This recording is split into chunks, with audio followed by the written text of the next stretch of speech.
कौमी असम्बली में वफाकी वज़ीर दाखिला चौधरी निसार ने इस्लामाबाद वाक़े पर धुआंधार अंदाज में जोश खिताबत दिखाया।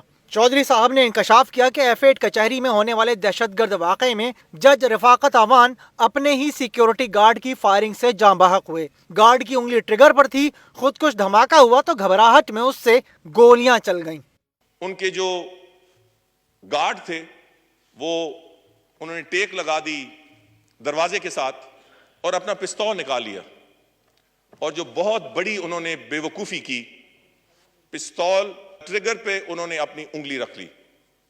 इसी दौरान कोई 50 गज दूर खुदकुश धमाका हुआ।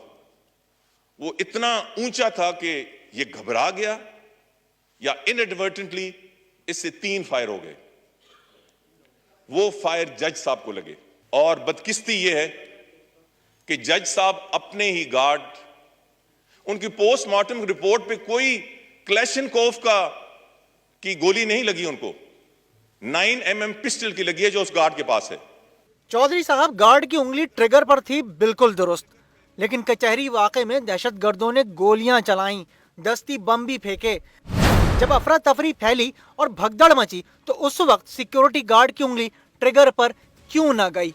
1 मिनट के लिए सिक्योरिटी गार्ड की बात मान भी ली जाए कि धमाका हुआ तो घबराहट में गोली चल गई, लेकिन घबराहट में एक फायर होता है। 3 गोलियां चली और तीनों जज साहब को जा लगी। क्या सिक्योरिटी गार्ड ने पिस्टल जज साहब की जानिब तान रखा था? पुलिस एहलकारों और सिक्योरिटी गार्ड्स को जो 9mm पिस्टल दिया जाता है उसमें 12 से 16 गोलियां होती हैं। ये पिस्टल ऑटोमेटिक भी नहीं होता, हर बार गोली चलाने के लिए ट्रिगर को दबाना पड़ता है। यानी सिक्योरिटी गार्ड ने घबराहट में जोर लगाकर 3 बार ट्रिगर दबाया।